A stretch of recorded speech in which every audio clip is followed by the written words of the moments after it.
वाढदिवसाचा अनोखा उपक्रम. वंचितच्या मनोज पवार यांच्याकडून 10 विद्यार्थ्यांचे शैक्षणिक पालकत्व. मुलगी जन्मास 5,000 तर गुणवंतांना 50,000ची मदत. वंचित बहुजन आघाडीचे ठाणे जिल्हाध्यक्ष मनोज पवार यांचा जन्मदिन उत्साहात साजरा. वंचित बहुजन आघाडीचे ठाणे जिल्हाध्यक्ष मनोज पवार यांचा वाढदिवस हा अतिउत्साहात साजरा करण्यात आला. गरीब गरजू विद्यार्थ्यांना वह्या वाटप व 10 विद्यार्थ्यांना दत्तक घेऊन त्यांचा संपूर्ण शिक्षणाचा खर्च उचलण्यात येईल असे वचन ठाणे जिल्हा प्रवक्ते सोनू पवार यांनी सांगितले. तसेच त्यांच्या वार्डात ज्याही घरी मुलगी जन्मास येईल त्या कुटुंबाला 5,000 रुपये देण्यात येणार असल्याचे त्यांनी सांगितले असून क्रीडा आणि शिक्षण क्षेत्रात जेही 10वी 12वी विद्यार्थी प्रथम क्रमांकाने पास होतील त्यांना 50,000 रुपयांची मदत करण्यात येणार आहे. या जन्मदिन सोहळ्याप्रसंगी महापौर सौ अश्विनी निकम, कमलेश निकम, शिवसेना गटनेते अरुण आशान, नगरसेवक विकास खरात, नगरसेविका सुरेखा सोनवणे, उद्योगपती समाजसेवक माननीय सुनील पवार, माजी नगरसेवक शांताराम निकम, युवा अध्यक्ष वंचित आकाश सोनवणे, समाजसेवक विजय ठाकूर, राष्ट्रवादी काँग्रेस पार्टी सामाजिक न्याय विभागाचे प्रदेश सचिव किरण शेजवळ, उल्हासनगर जिल्हाध्यक्ष जनार्दन अनिल बंगाळे तसेच सर्व परिसरातील लोक या जन्मदिन सोहळ्यास उपस्थित होते. वृत्तसंकलन जनार्दन बंगाळे, उल्हासनगर प्रतिनिधी. जोरात जय भीम. कसं वाटतं असा आवाज पाहिजे. टेकडीमध्ये राहतो आपण, काय टेकडीचा आवाज बुलंद आहे तर का आपला बालेकिल्ला आहे का नाही. जोरात. चला, आज सगळेजण इथं जमले. सगळे मान्यवरांना मी आभार मानतो की आले आपला वेळात वेळ काढून. आणि माझ्या माता भगिनी ज्या इथे उपस्थित आहेत त्यांनाही मी आभार मानतो. सगळे आज इथे उपस्थित आहेत त्यासाठी. आणि आपले हे जे पुढची पिढी आज ही सगळी इथे उपस्थित आहेत त्यांनाही आभार मानतो. सगळ्यात पहिले बात ही की वर्षभर आधी समाजकार्य व्हायचं आमच्याकडून, तेव्हाही करत होतो. तेव्हा म्हणजे असं दाखवायची वेळ नव्हती. हे जे करायचो ते गपचूप करायचो. तर पॉलिटिक्स मध्ये आल्यानंतर कळालं की जे करायचं ते दाखवून करावं लागतं. कारण लोकांमध्ये ती मेसेज गेलंच पाहिजे.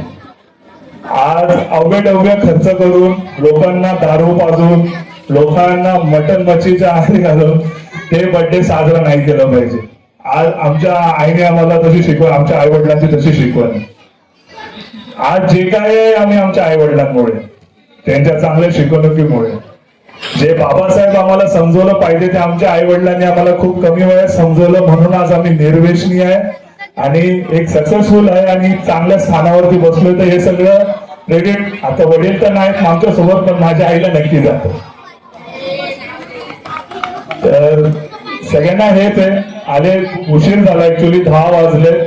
याच्या पुढेही आपण हेच करत राहू. सकाळी आपण बऱ्याचशा शाळेमध्ये वह्या पाठवून आलेलो आहे.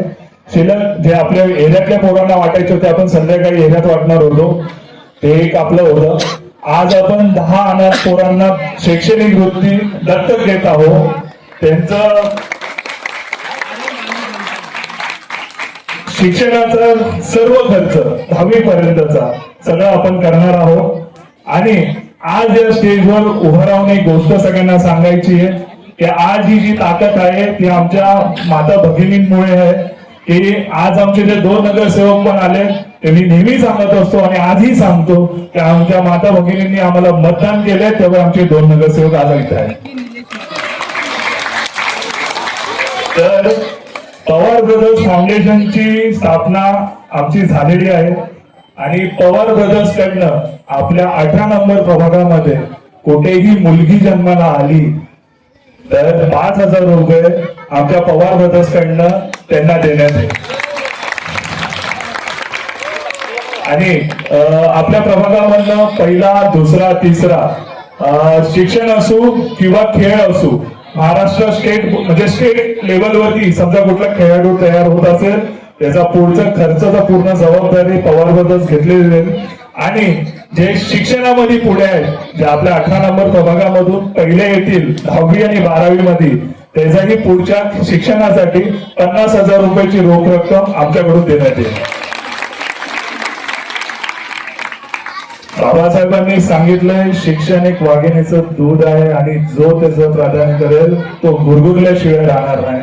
आणि बाबासाहेबांच्या या शिकवणुकीमुळे आपल्याला हे सगळं केलं पाहिजे. पोरं बाळे शिकले कसे गेले पाहिजे हे सगळं समजलं पाहिजे. इव्हन इकडे मी बघतो की आपल्या माता भगिनी भांड्यांच्या कामाला जातात, कुठे सफाई कर्मचारी आहेत, क्रमांकाच काम करतात, पण आज त्यांनी त्यांच्या पोरांना डॉक्टर्स, इंजिनियर्स आणि एक चांगल्या रेप्युटेड पोस्टवरती बसवलेले आहेत. एक सत्य परिस्थिती आहे. आणि हेच मी 2 शब्द माझे संपवतो. सगळ्यांना जय भीम, जय शिवराय.